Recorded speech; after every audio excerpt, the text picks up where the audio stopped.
오늘 본문의 말씀은 보통 탕자의 비유로 많이 알려져 있습니다. 이렇게 이름을 붙이게 되면 이 본문의 중심은 탕자 둘째 아들에게 있고, 그래서 우리도 이 탕자처럼 언젠가는 한번 타락할 수 있는데, 아버지께서는 여전히 우리를 기다리시고 사랑하시며 돌아온 탕자를 기뻐하신다라고 하는 그런 구원론에 관한 것으로 이해하게 싶습니다. 그런데 혹자는 이 비유에 대하여 다르게 기뻐하지 않는 아들의 비유라고 부르기도 합니다. 왜냐하면 탕자인 둘째 아들에 관하여는 11절부터 24절까지 전반부에 나오지만 맏아들에 관하여는 그 뒷부분에 25절부터 32절에 나오기 때문입니다.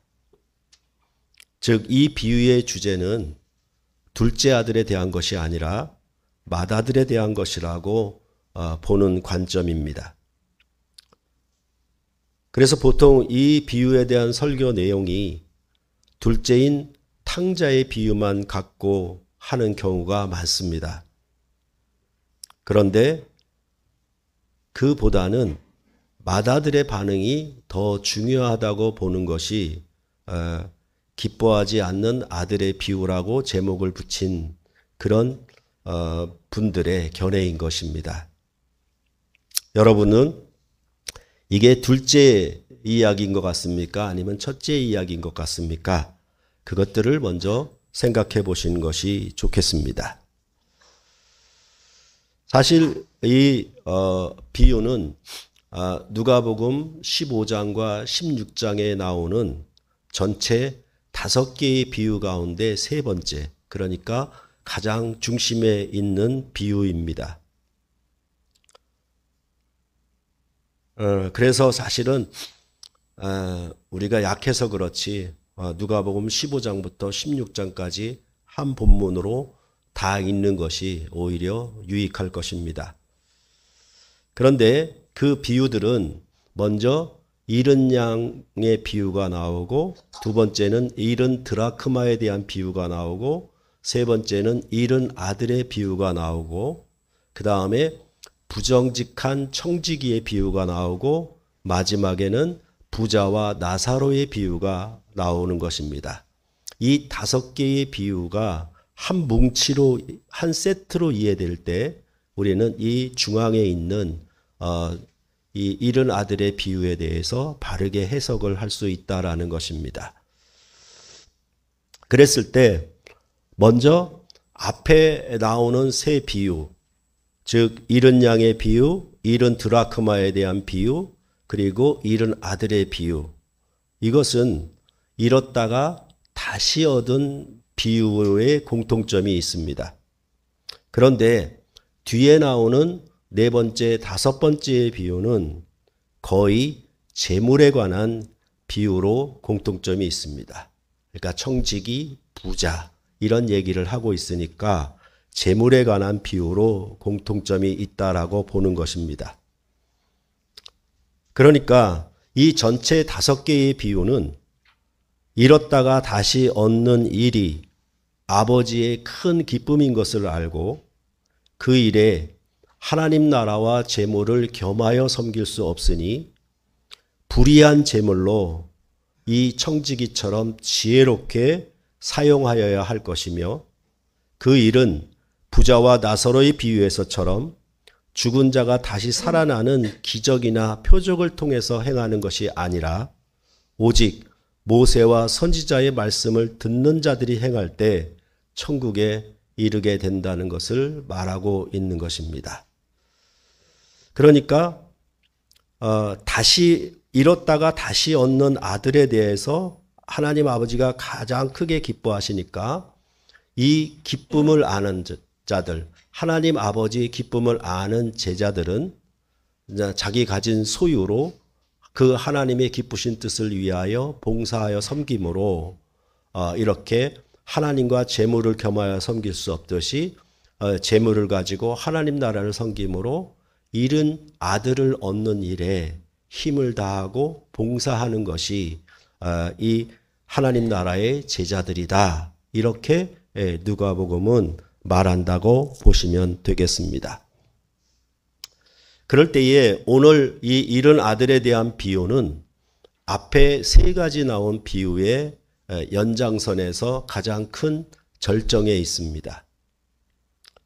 그런데 무엇보다 먼저 우리는 이 5개의 비유가 어디로부터 시작했는지 먼저 아는 것이 매우 중요합니다. 항상 여러분에게 말씀드렸다시피 그 비유 자체만 들여다보지 말고 그 비유가 속한 문맥, 그것을 먼저 보자는 얘기입니다. 15장 1절과 2절을 보시겠습니다. 15장 1절과 2절을 보시면 함께 읽겠습니다. 모든 세리와 죄인들이 말씀을 들으러 가까이 나아오니 바리새인과 서기관들이 수군거려 이르되 이 사람이 죄인을 영접하고 음식을 같이 먹는다 하더라. 바로 이 말씀, 즉 바리새인과 서기관들이 세리와 죄인들과 함께 먹는 예수님을 비판하고 비방하는 것으로부터 시작했기 때문에 이 15장 1절과 2절에 대한 예수님이 그 5개의 비유로 말씀하신다라고 보시면은 이해가 될 것입니다. 그런데 이보다 좀 더 큰 문맥을 보자면 누가복음은 그 제자됨이 뭐냐 하면 예루살렘을 향하여 올라가시고 승천하시는 주님, 하늘로 올라가시는 주님을 따르는 것이 이 누가복음의 제자도의 특성입니다. 그럴 때 바로 이 승천하심으로 세우시는 주님의 나라에, 그리스도의 나라에 누가 참여하는가, 어떤 제자들이 거기에 참여하는가에 대하여 13장 18절로부터 14장 24절까지 말을 한 것입니다. 그럴 때에 예루살렘의 유대인들은 이 나라에 참여하기를 거절하였고 이제 이방인들이 들어오게 됨을 말하는 내용이 나옵니다. 그래서 이 나라에는 가난한 자들과 저는 자들과 병든 자들이 청함을 받아 천국 잔치에 참여하여 떡을 함께 먹는다라고 얘기를 하고 있는 것입니다. 그러니까 여기 나오는 가난한 자들, 저는 자들, 병든 자들은 우리가 또 이사야 본문을 생각을 해야 되는 것입니다. 새 출애굽을 통한 그런 새로운 메시아의 나라의 잔치에 참여하여 함께 떡을 먹는 자들, 이들이 바로 이 나라에 참여하는 일꾼들이다라고 말을 하고 있는 것입니다. 그런 다음에 14장 25절로부터 35절, 즉 15장 바로 앞에서 뭐라고 얘기하냐면 이러한 백성들을 위하여 수고하는 일꾼들인 제자들은 어떤 사람들인가를 말했습니다. 주인의 잔치에 참여하여 먹는 자들을 강권하여 데려다가 주인의 집을 채우라고 한 뒤에 그 일을 위하여 누구든지 자기 십자가를 지고 나를 쫓지 않는 자는 능히 나의 제자가 되지 못한다라고 주님이 말씀하셨습니다. 누구든지 자기 소유를 버리지 아니하면 능히 나의 제자가 되지 못한다라고 말씀을 하고 있는 것입니다. 그러니까 이렇게 가난한 자들, 저는 자들, 병든 자들, 이들을 이와 같은 이방인들을 하나님 나라에 초청하는 일, 강권하는 일에 이 제자들은 함께 참여하는 자들이며 그 참여하는 법, 규칙은 자기를 부인하고 자기 십자가를 지고 주님을 따르는 자들이 바로 제자들이다라고 그렇게 여기서 말씀을 하고 있는 것입니다. 그래서 자기 소유를 버리지 아니하고 하나님을 따르는 자, 주님을 따르는 자가 그의 제자들이다라고 말씀을 하고 있는 것입니다. 그리고 나서 이제 15장 1절과 2절에 바리새인과 서기관들이 예수님이 세리와 죄인들과 함께 먹는 것에 대해서 비난함으로 시작했고 그 다음에 이어지는 5개의 비유 가운데 그 중심에 오늘 잃은 아들의 비유가 속해 있다라고 보시면 되는 것입니다. 그러면 이 세 가지 이 비유는 바리새인과 서기관이 세리와 죄인들과 함께 먹는 예수님을 비판하면서 아울러 이 세리와 죄인을 비판한 것이라고 보시면 될 것입니다. 그러면 이른 양의 비유의 결론은 무엇이냐라고 하면 15장 7절을 보시겠습니다.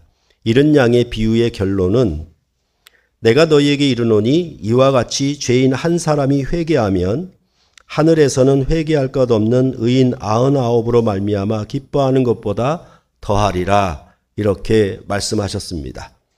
이른 드라크마의 비유도 결론을 보면 15장 10절에 내가 너희에게 이르노니 이와 같이 죄인 한 사람이 회개하면 하나님의 사자들 앞에 기쁨이 되느니라 라고 말씀을 하고 있습니다.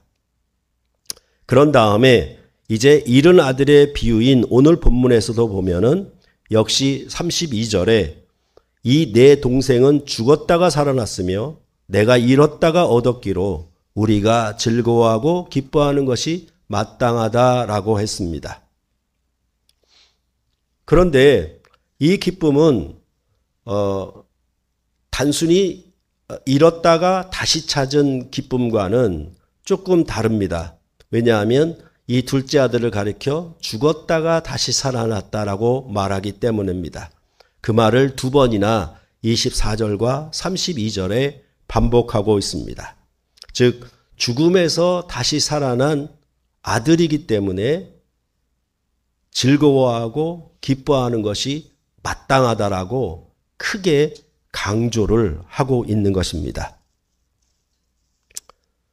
그러므로 이 잃은 아들의 비유는 단순히 타락했다가 회개하면 천국에 들어간다라고 하는 구원론의 아주 좁은 관점으로 얘기하는 것은 아닙니다.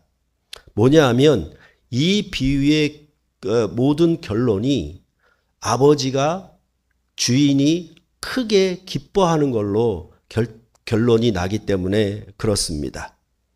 유대인인 바리새인과 서기관이 세리와 죄인을 비난한 것처럼 맏아들이 둘째 아들을 비난한 것이 서로 맥을 같이 하고 있습니다. 그러할 때 세 비유에서 공통점, 그 결론의 공통점은 아버지의 기쁨이 무엇이냐, 거기에 결론이 있는 것입니다. 이 아버지의 기쁨이 무엇인가를 알고 천국의 일꾼인 제자들은 하나님 나라를 위해서 일해야 한다라고 말씀하고 있는 것입니다. 무작정 자기 열심으로 자기 충성심으로 하는 것이 아니라 하나님 아버지의 기쁨이 무엇인가를 알고 그 기쁨의 뜻을 따라 기쁘시게 하기 위하여 봉사하는 자들이 바로 천국의 제자들이다. 이렇게 말을 하고 있는 것입니다. 그랬을 때 이 앞에 나오는 세 개의 비유는 점층법으로 되어 있습니다.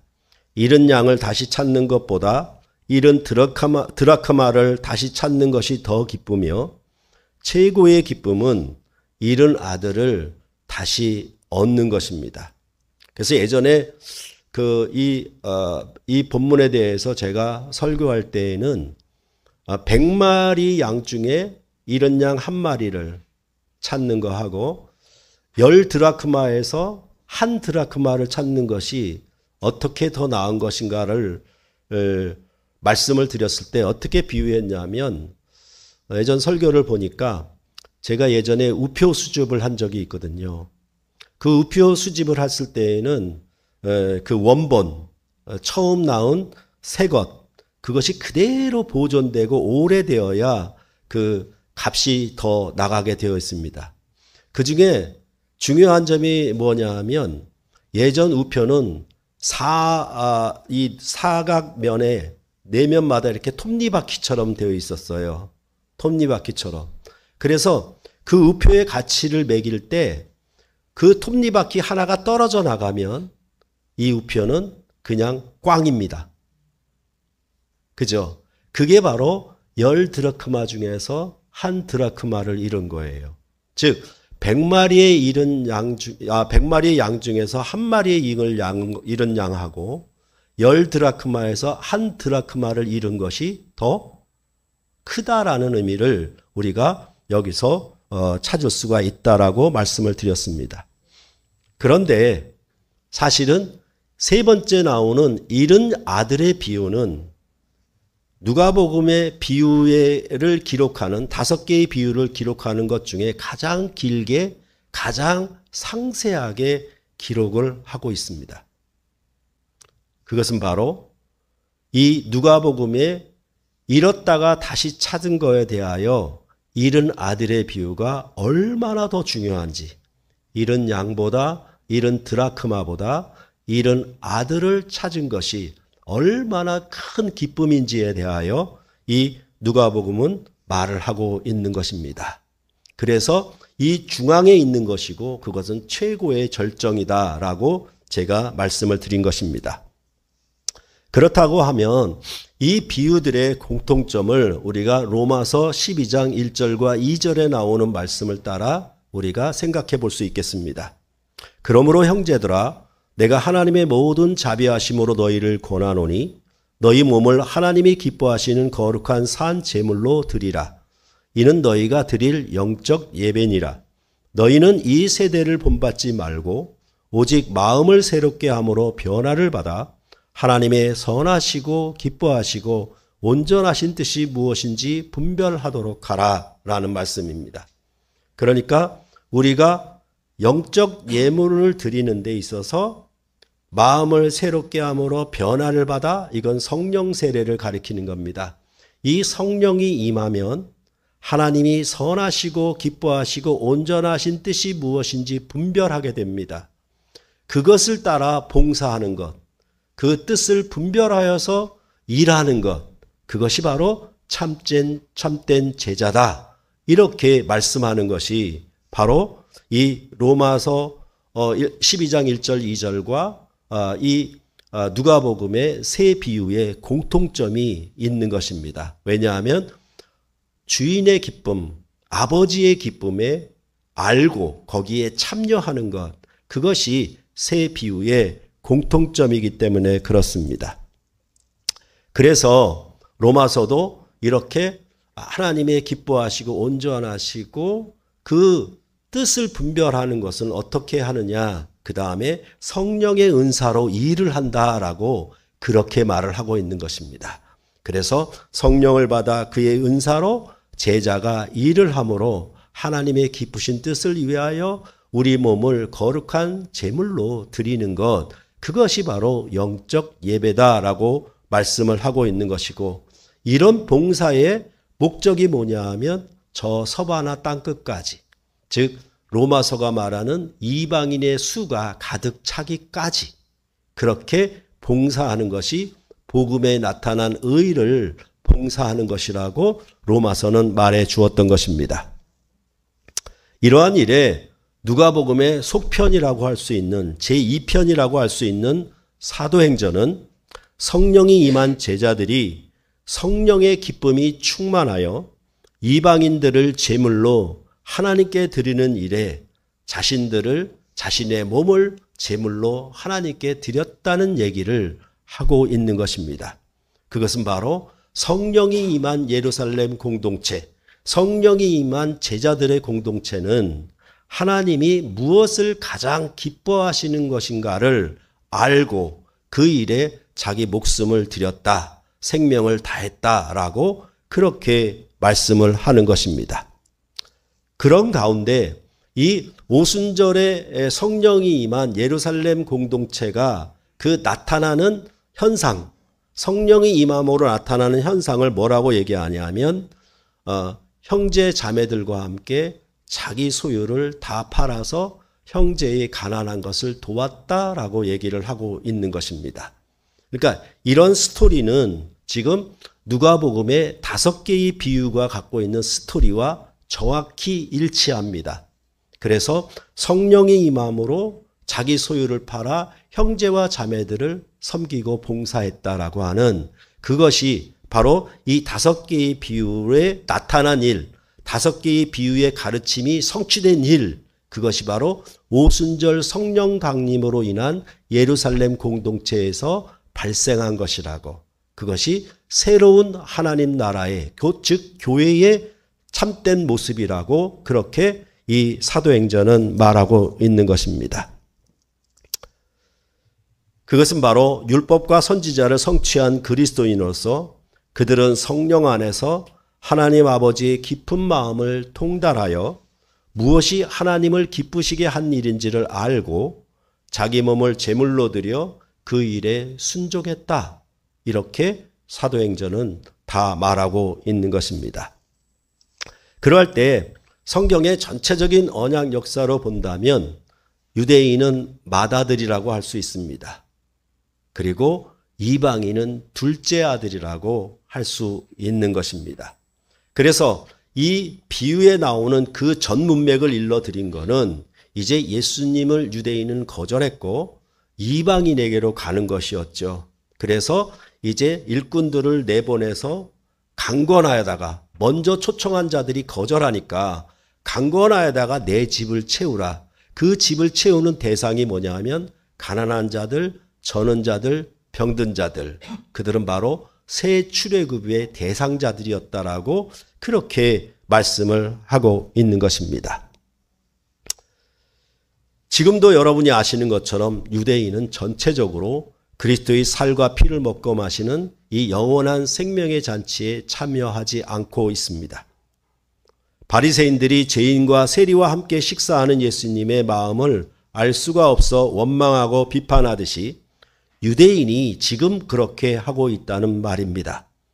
하나님의 언약 밖에 있었던 이방인들을 위하여 아버지께서 사랑과 긍휼함으로 그들을 다시 찾으러 오셨다는 것에 대하여 그들은 도저히 이해할 수가 없었던 것입니다.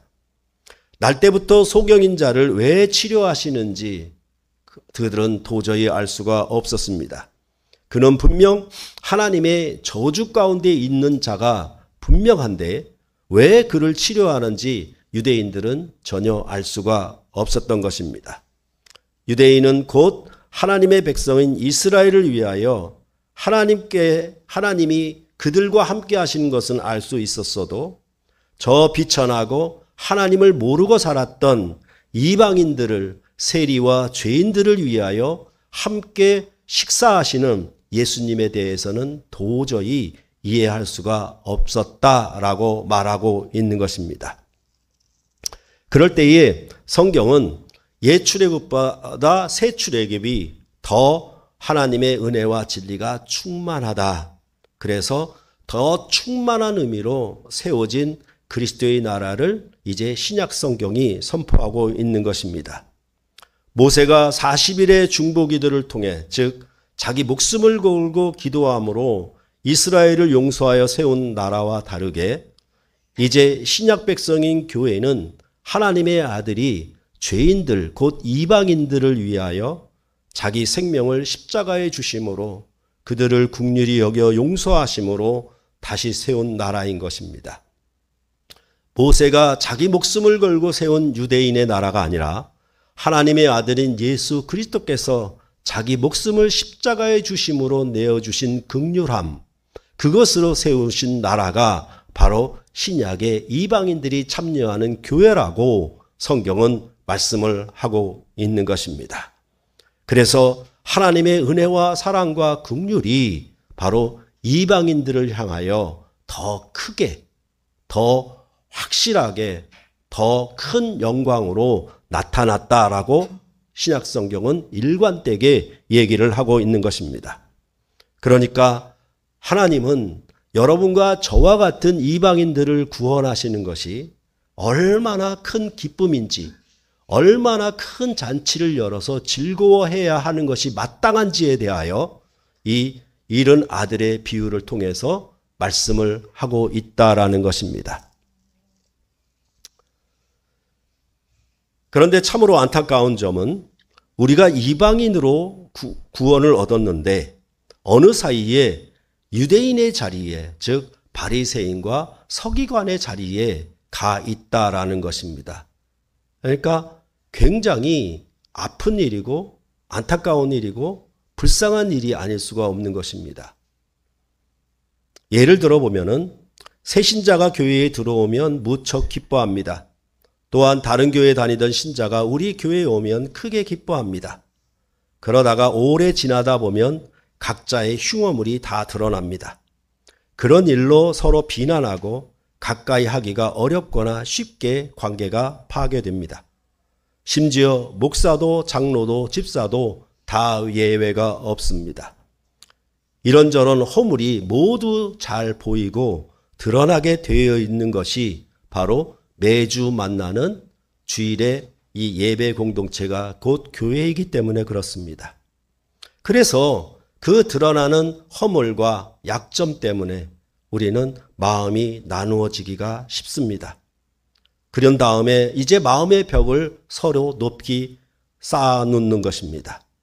서로 상대방에게 실망하여 경건의 열심도 내지 않고 그저 피상적으로 얼굴만 보고 상투적인 인사만 나누게 되는 것입니다. 그러니까 이것은 사실은 겉으로 비난만 안 했을 뿐 겉과 속은 같은 것이어서 속에서 비난이 가득하고 있는 것입니다. 그런 사이에 어느덧 자기 자신이 맏아들이 되고 상대방 성도는 집 나간 둘째 동생이 되어버리고 마는 그런 상황을 만들어내는 것입니다. 그리하여 다른 성도에 대한 불평이나 원망을 드러내놓고는 하지 않지만은 마음속으로는 비난하고 있고 이미 그에 대한 점수가 자신 안에 딱 매겨져 있게 됩니다. 이것이 바로 유대인이 이방인을 평가하는 바리새인과 서기관이 세리와 죄인을 평가하는 기준이었고 그것이 모세의 율법의 기준이었습니다. 어느새 여전은 이방인으로서 하나님의 원수로서 정말 긍휼과 용서를 받지 못할 미천한 죄인들로서 예수 그리스도 안에 베푸신 크신 긍휼과 사랑으로 구원을 얻었다라고 하는 것에 대하여 잊어버리고 우리는 어느새 유대인과 바리새인의 위치에 서게 되는 것이에요. 이것이 참으로 안타깝고 비참한 그런 모습이 아닐 수가 없는 것입니다. 누구에게나 약점과 단점이 있습니다. 매주 만나다 보면 그 약점과 단점은 쉽게 알 수가 있게 됩니다. 그것을 비난의 대상으로 삼는다면 그건 바리새인과 서기관이 모세의 율법을 봉사하는 일꾼으로 산 것과 하나도 다를 바가 없습니다. 누구든지 나를 따라오려거든 자기 십자가를 지고 나를 따라올 것이라고 하는 제자도의 황금률 명제를 꼭 여러분들은 기억하셔야 하는 것입니다.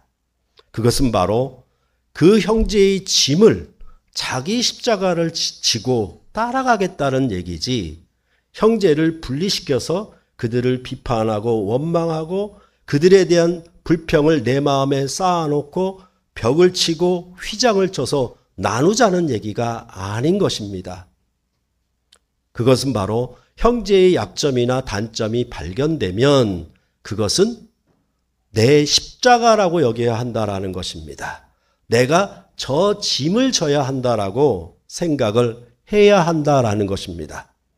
그것은 바로 가족 공동체에서 가능합니다. 부모도 자식의 약점이나 단점을 다 압니다.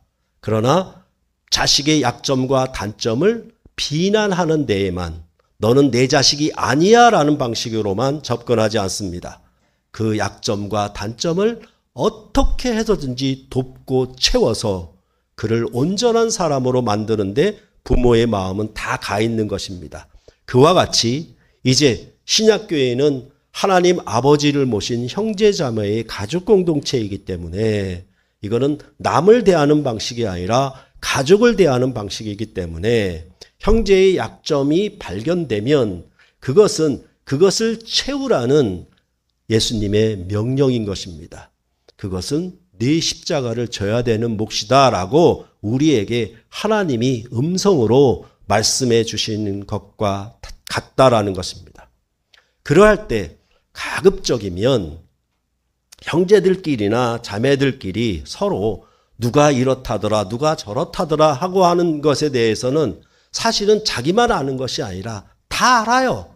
그 사람이 어디 가겠습니까? 집에서 새던 바가지가 밖에 나가면 새죠. 그와 같이 그 사람에 대해서 모든 사람이 똑같은 시각을 갖고 있게 될 것입니다. 내가 말하지 않아도 그럴 때에 그것을 내가 나만이 알았다라고 하더라도 그것은 내가 돕고 채워서 그를 온전한 사람으로 세우는 그런 자기 십자가를 지는 방식으로 나아가는 것이 바로 바리새인과 서기관들이 판단하는 것과 이제 신약의 성령을 받은 그리스도인이 제자로 판단하는 것이 다르다라고 말을 하고 있는 것입니다. 그렇다고 해서 성도들 간에 어떤 범죄에 관한 일이 일어났는데 그것도 말하지 않으면 안 된다라는 얘기는 아닙니다. 범죄에 관한 얘기는 꼭 당회에 꼭 알려주셔야 하는 것입니다. 그것들을 우리가 이 본문을 통해서 생각을 해야 되는 것입니다. 그것이 바로 성령 안에서 하나님 아버지의 기뻐하심이 무엇인가를 분별하고 그것을 지혜롭게 행동하는 그리스도인의 삶의 방식이라고 말씀하고 있는 것입니다. 그렇게 봤을 때 그것은 어떤 무형적인 것도 있겠지만은 유형적인 것도 있을 것입니다. 그러니까 마음으로나 뜻으로나 그를 위하고 섬기는 방식으로 나아갈 수도 있겠지만 물리적인 것으로 봉사하여 섬길 수도 있는 것입니다. 그것에 대하여 누가복음은 이 재물에 방점이 찍혀 있다라고 보시면 됩니다. 그래서 부정직한 청지기의 비유, 그 다음에 부자와 나사로의 비유가 연이어 있는 것입니다. 어떻게 이런 아들을 얻은 아버지의 큰 기쁨에 참여하는 그런 제자들이, 일꾼들이 될 수 있을까? 주님이 십자가를 지고 죽음에서 일어나시고 하늘로 승천하신 그 길을 따라가는 새 언약 백성으로서 그 뜻을 따라 어떻게 순종하여 이 일을 봉사하여 섬길 수 있을 것인가에 대하여 이 청지기 비유와 부자와 나사로의 비유를 통해서 말씀을 하고 있는 것입니다. 다시 말하면 우리가 요한일서에서 보았던 것처럼 형제를 향하여 말과 혀로만 하지 말고 행함과 진실함으로 해라. 이런 말들이 있는 것이고 아까 말씀드린 것처럼 오순절 성령 강림 공동체는 성령이 충만하여 기쁨으로 충만한 것으로 그치지 않았습니다. 형제 자매들 가운데 가난한 자들을 돌아보고 그들을 섬기는 긍휼로 봉사했다라고 그렇게 말씀한 것을 보시면 되는 것입니다. 그렇기 때문에 이 부정직한 청지기는 불의한 재물이다 이렇게 얘기한 것은 뭐냐 하면 하나님과 재물을 겸하여 섬길 수가 없어요. 그렇죠? 그런데 구약의 나라는 이 재물을 얻는 데 있어서 돈을 버는 일에 있어서 지금의 유태인처럼 아주 최고의 구원이요 최고의 축복이라고 여기고 있기 때문에 누가복음은 그것을 가리켜 불의한 재물이다 이렇게 얘기를 하고 있는 것입니다. 그 불의한 재물로 봉사해라. 네가 비록 땅에서 얻는 재물로 땅에서 수고하여 얻은 모든 소산물로 그게 거기에 목적을 둔다면 그건 불의한 재물이지만 그 불의한 재물을 지혜롭게 사용하는 청지기가 되라. 그걸로 하나님 아버지의 기쁘신 뜻을 알고 봉사하라는 의미로 지혜 있는 청지기가 되라고 그렇게 말씀을 하고 있는 것입니다. 그런 다음에 부자와 나사로의 비유처럼 부자의 집 문 밖에 있는 나사로가 그는 거지였고 헌대투성이로 그의 대문 앞에 버려진 채 있는 것을 보아야만 합니다. 부자는 자색옷과 고운 베옷을 입고 날마다 호화롭게 즐기고 있습니다.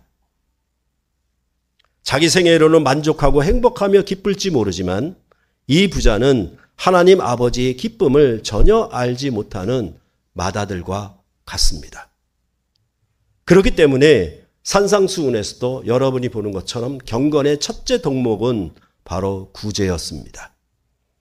이 부자는 죽은 다음에 자기 형제 다섯이 아직 살아있으니 그들에게 나사로를 보내달라고 아버지께 청원을 합니다. 그러나 그때는 이미 늦었습니다. 그때 뭐라고 얘기하냐면 기적이 일어나도 그들은 듣지 않을 것이다. 죽은 자가 다시 살아나도 그들은 듣지 않을 것이다. 오직 들어야 하는 것은 아브라함으로 말미암은 모세와 선지자들의 말씀을 들어야 하는 것이다. 즉 언약의 말씀을 듣는 자들이 그들에게 주어져 있으니 그 언약의 말씀을 순종하는 것만이 내가 이 나사로를 다시 세상에 보내는 기적을 통해서도 그들은 듣지 않을 것이며, 가장 중요한 것은 모세와 선지자들로 하신 말씀을 들어 순종하는 것, 그것이 더 중요하다라고 그렇게 부자와 나사로의 비유에서 말씀을 하고 있는 것입니다. 창세기 천지창조의 기쁨은 안식일에 있습니다.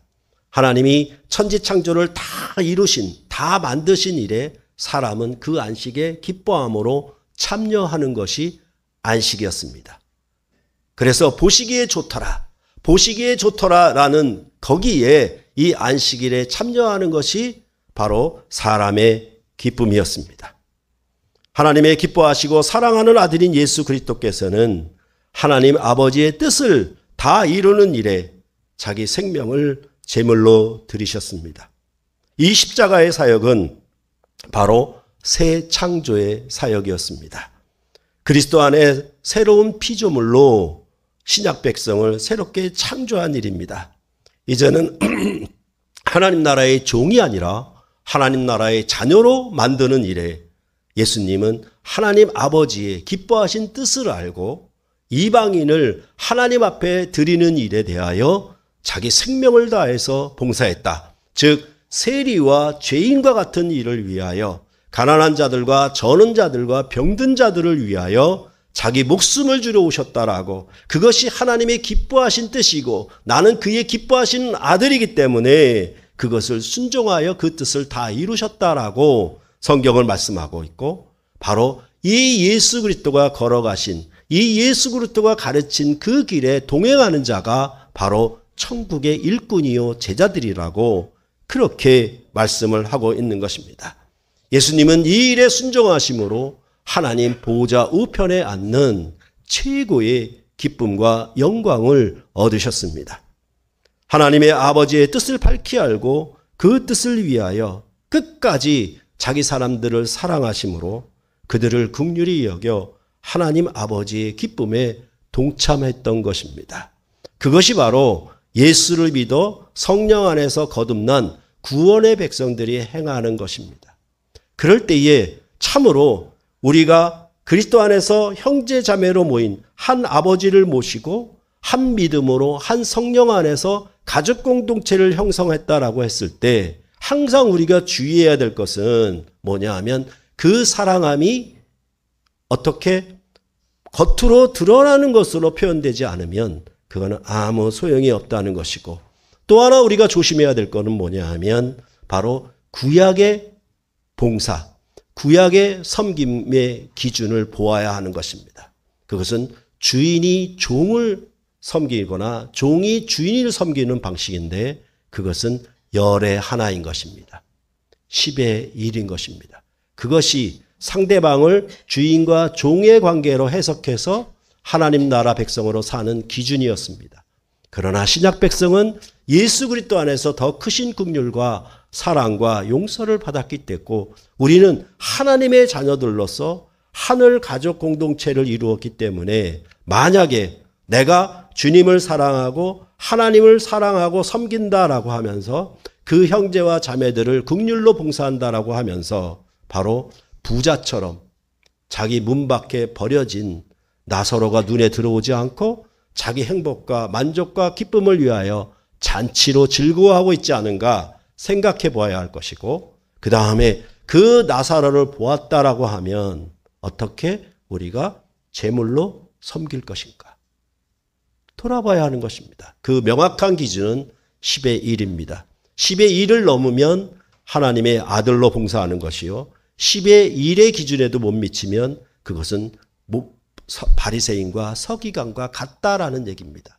그런 점들에 대하여 우리는 바르게 알고 섬겨야 할 것입니다. 그랬을 때 교회의 최고의 목적은 바로 이방인의 수가 차기까지 이 서바나 땅끝까지 복음을 전파하는 일, 가서 모든 족속을 제자 삼는 일, 천하 만민이 예수를 믿어 구원을 얻는 일, 이것이 모든 복음서의 공통적인 결론입니다. 그 일에 대하여 우리는 어떻게 헌신할 것인가? 어떻게 참여할 것인가? 바로 여러분들이 내는 연보는 자기 목숨을 내놓는 거예요. 자기 생명을 다하는 것이에요. 그 생명이 과연 10의 1인가 아니면 10의 1을 넘는가? 그것에 대해서 생각해 보시고 섬기시면 됩니다. 그래서 혹 자기 기준이 아닌 성경의 기준을 통해서 볼 때 우리가 하나님 아들의 가족 공동체로서 형제가 살아간다라고 할 때 그리스도 안에 있는 복음의 의미는 바로 이렇게 잃은 아들을 얻는 최고의 아버지의 기쁨에 참여하여 그 천국잔치의 떡을 먹는 하나님의 존귀한 백성으로서 이 일은 그 뜻을 봉사하여 섬기는 것인데 그것은 바로 이방인을 위하여 우리가 얼마나 헌신할 수 있는가. 그것이 이 5개의 비유에 속한 전체적인 내용이고 이 5개의 비유를 전체 사도행전을 통해서 로마서를 통해서도 다 얘기를 하고 있는 것입니다.